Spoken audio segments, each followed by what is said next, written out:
Hello everybody and welcome to the third episode of Gloucestershire Hospitals Trust Nursing, Midwifery and Allied Healthcare Professionals Research Council podcast.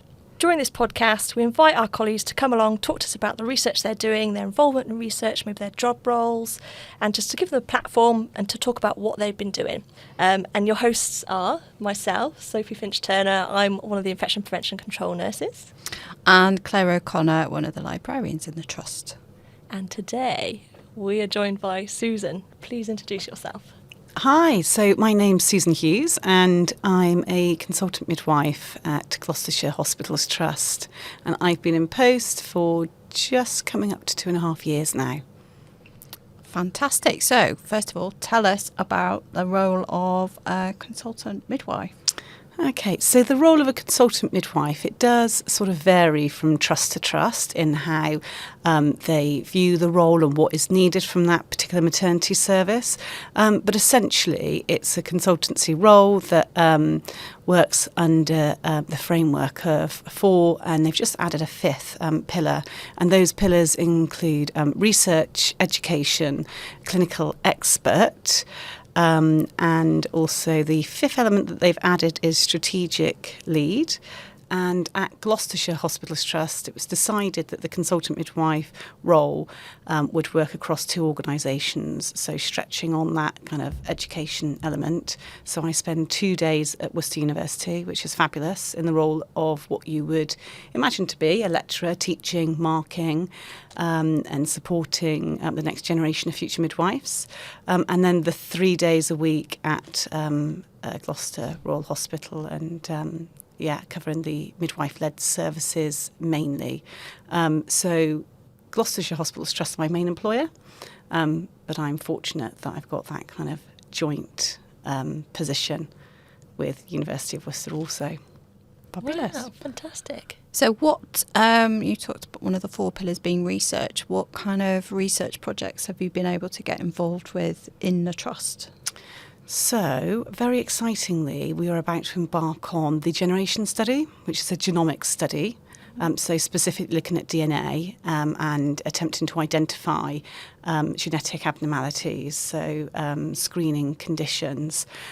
So we anticipate that we'll find 1 in 200 participants with a condition that is rare, a rare genetic condition that is very treatable and will have a long-term good positive outcome.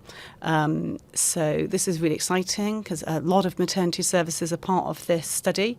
It's a large national study, and because we've got a birth rate of over 5,500, we were eligible to take part in that study. So we've yet to have a go live date, but we are really just on the edge, sat on the edge of a rocket to take off. And this is fantastic because it's great for women to be offered this from an ethical point of view. And it's fantastic for staff to be involved in research at the coalface, because our midwives will be taking a cord sample of blood and sending that off. The research midwives will collect that, and the research nurses, because they're involved as well, the research division here. So it's great for midwives to be part of that, and also, you know, part of our profile in Gloucester to be part of that also. And it also carries a financial incentive as well, which is brilliant. So all round, always good in the NHS. And I think to be part of a nationwide big research project as well must be very exciting. One that you can obviously see the benefits from the start. Absolutely, You know, it's got very clear kind of aims and, you know, what we want to achieve. Yeah, exactly. Fits in with the new government kind of push. That includes genomics and all that kind of stuff. It does, exactly. So for all those reasons, it is really exciting.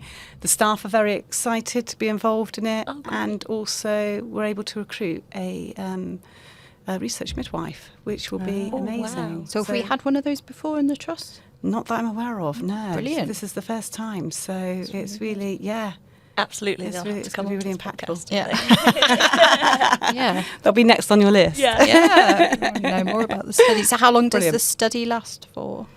So I'm not sure entirely, but it's been running for a good year now. So I'm not sure whether they've got a cut-off point in terms of the amount of people that they're going to recruit. Yeah. Like it needs to be powered, doesn't it? Like statistical analysis, etc. I don't know exactly, but fantastic to be part of it all the same. Brilliant. Yeah. And I believe you have published things before as well. So I have published one study, which was fantastic. Brilliant. Felt really pleased with that. So that was part of my master's in advanced practice. Yep. And as part of that dissertation module, you could do a work-based project, an evidence-based work project, or your own small study. So I decided to do a study, and that study was based at a trust that I used to work at, and I interviewed some midwives, some low-risk midwives, primarily from sort of the low-risk settings, so the home birth team and community midwives. And it was a small qualitative study. It was like a service evaluation, just to look at what the perceptions and experiences of midwives were on home birth, because there's a whole body of literature and knowledge out there on women's perceptions of home birth and the positive outcomes associated with that in terms of their experience, but also perinatal outcomes. But there's not so much literature on midwives' experiences and perceptions. So that was really illuminating. And I'll try and remember all of the results that I found. Well, it's brilliant to be able to kind of fill a research gap. Yeah. Really, isn't it? Yeah, exactly. And when you start on something, it just kind of ignites your passion even more, because you start identifying further gaps and you think, oh, there's an area that would be really good to research in the future. Yep. Brilliant. But it did find out that midwives, enjoy home birth and need to really have a good physiological understanding of women's bodies to be able to support physiological birth. Also that midwives feel that they need to be adequately trained to be able to deliver home birth, so that they're able to cope with any possible emergencies that might happen, but also really good level of competence with their clinical skills, such as suturing and taking blood, all of those things that they're not practicing always on a day-to-day basis if they were, say, for example, on delivery suite in a clinical setting. And it also found that for home births to be really successful in terms of increasing the home birth rate, you need really good buy-in and support from leadership. So from your sort of management team, really, they need to be behind that. So always really looking at the workforce and ensuring we've got enough midwives It has to be cover quite well resourced, doesn't it? It does, yes. You need two midwives. Yeah, one for mum, one for baby, should there be an emergency of any kind. So it does need to be well resourced. If we're experiencing any staff shortages, sadly, it's one of the first areas to go. Yeah. Because all of the priorities are refocused onto the front line, and that tends to be delivery suite in the hospital setting. So, so. And when you were kind of working on this research project and writing the protocols and getting it published, what was it like? Did you find any challenges along the way? What things helped you? And also, if people wanted to find it, what's it called and where is it published? Yeah, thank you. So they can find it in Midders, which is the Midwifery Digest. So it's a journal specifically catered for midwives. And that was published last month in June, so 2025.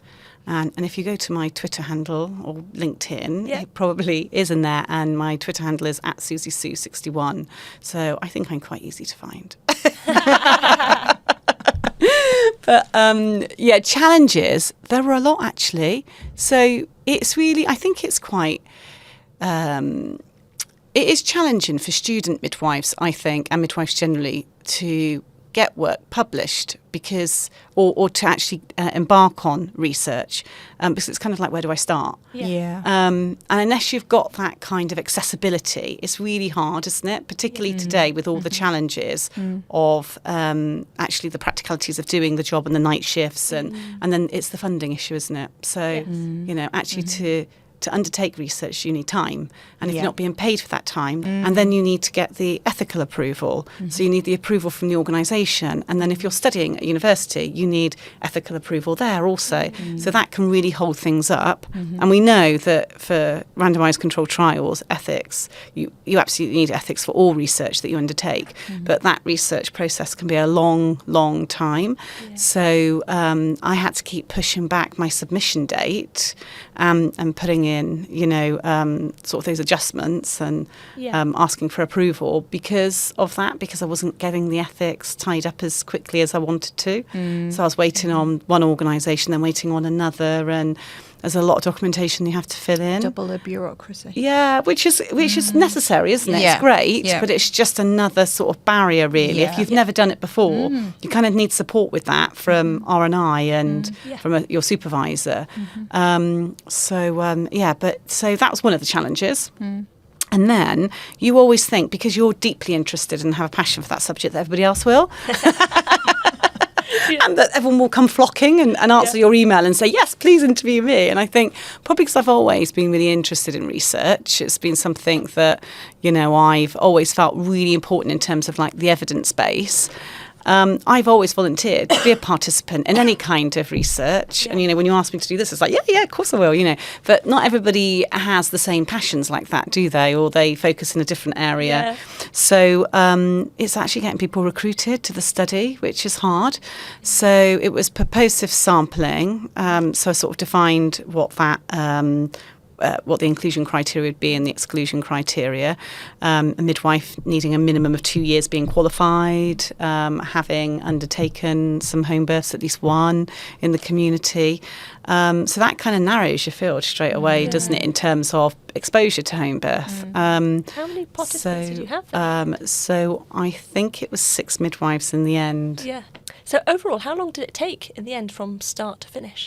So I would estimate it took about 18 months, which isn't too bad really, but we had 9 months to do it. So if you think it's kind of double the amount of time, and that was due to the ethics. But it's not like you're doing it every day. It's not, you're not working on it 12 hours a day. No. It's kind of one of those things you pick up and then put down again. Exactly. Yeah. So you do little bits here and there, and an interview here, 1 week, and then maybe a couple of weeks later do another interview, and exactly that. So, you can sort of chip away at it, and it's there in the background, but kind of never leaves you really. You sort of take it to bed with you thinking, I need to get on and get this done. But I did enjoy the process of the research. So it was great, and it's kind of inspired me now because I really, really want to go on and do more. So we'll see, but whether time allows for that or not, I don't know.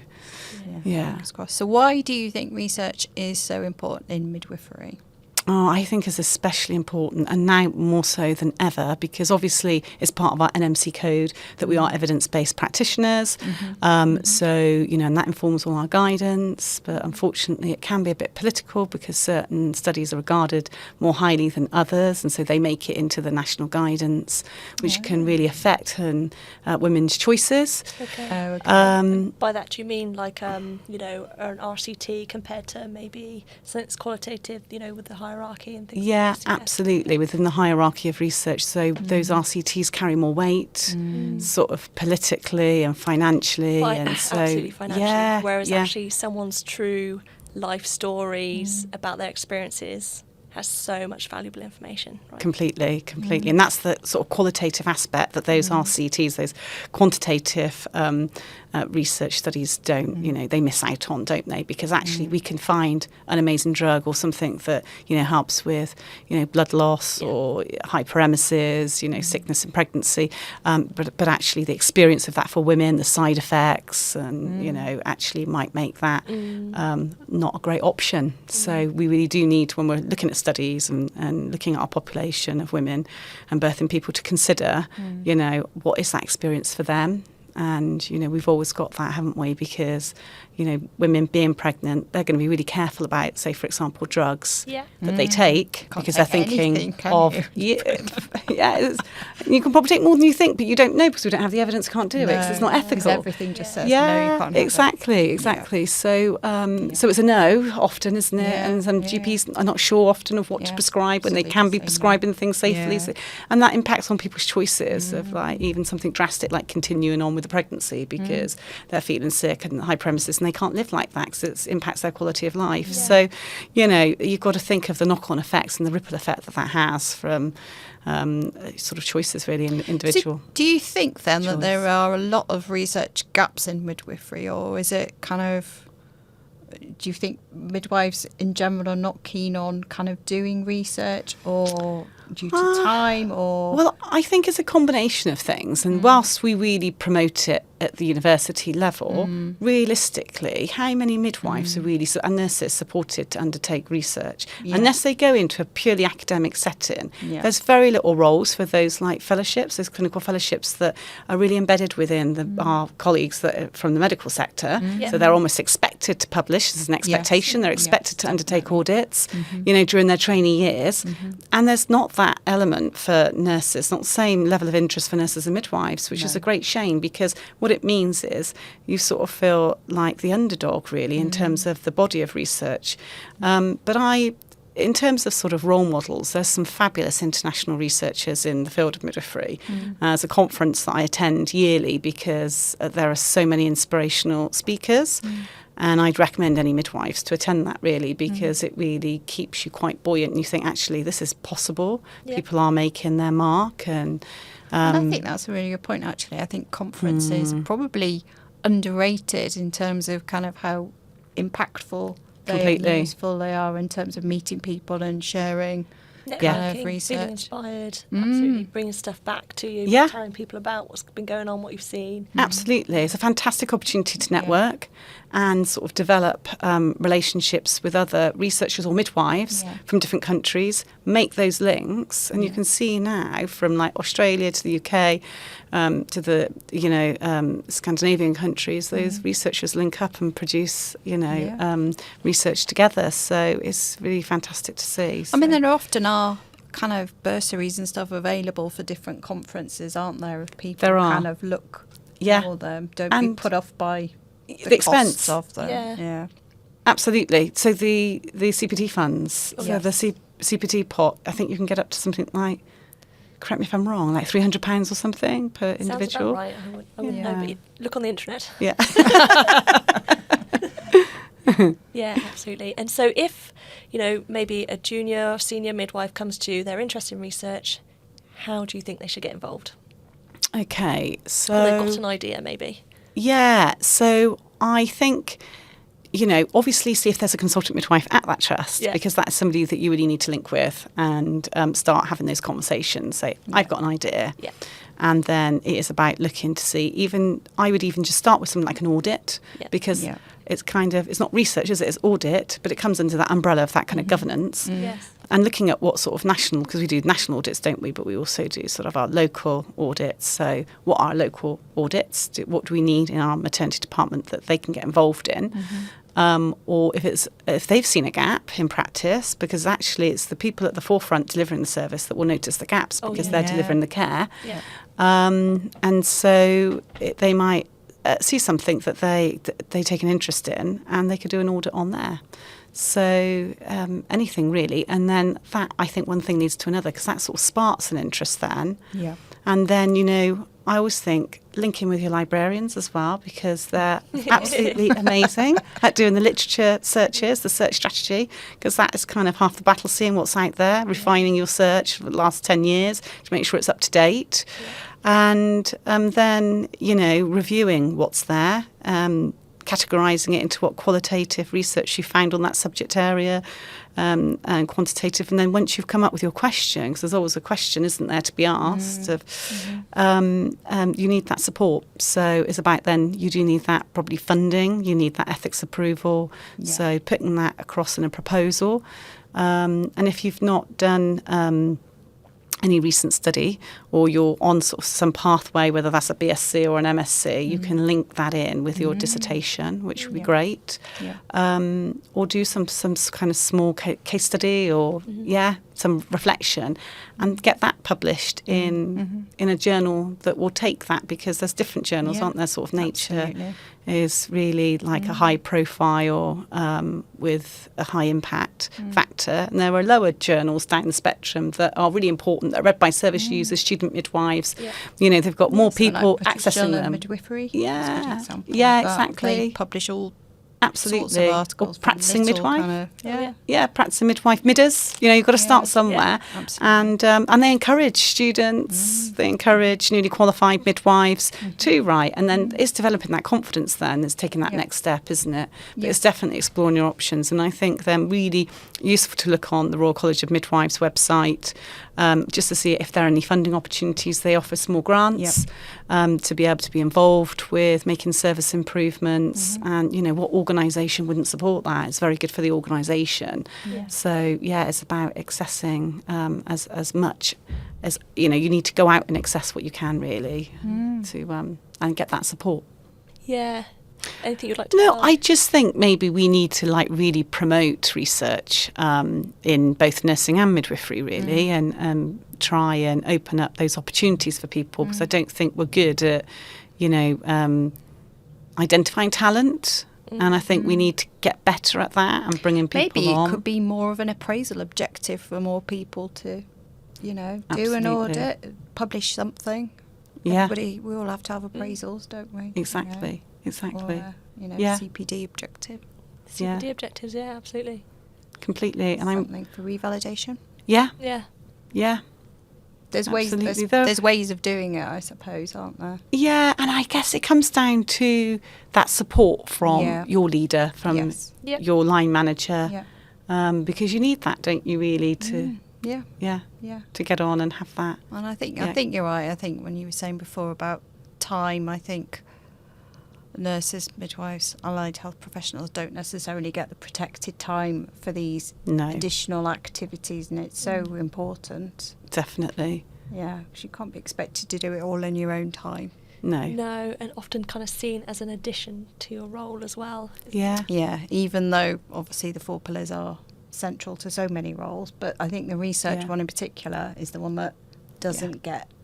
It doesn't get the Doesn't get acknowledgement. done. It gets Doesn't get done. sidelined. Yeah. Yeah. Yeah. Yeah, in view of the others, you know, they take priority, I suppose, don't they? And They we've do, been in yeah. quite kind of tricky times in the NHS, haven't we, over the past few years. Maternity services have been particularly, you know, in the media a lot and not often shone in a positive light. So, yeah, the emphasis is on the front line and the day-to-day running and Yeah. of the unit, which Yeah. is understandable. Absolutely right. Yeah. But, you know, research, I suppose, is an opportunity to make things better. Yeah, absolutely. And whilst you don't get the immediate results, it contributes to that body of knowledge, doesn't it? Yeah. Mm. Fantastic. Yeah. Thank you, Susan. That was really fantastic, sharing your insights and all the work you've been doing. Thank you. Thank you for having me. It's been lovely to be interviewed by you both. Please share with all your colleagues. Spread the word around your will midwifery do. colleagues. Entice them into being interviewed. Absolutely. Thank you. Susan.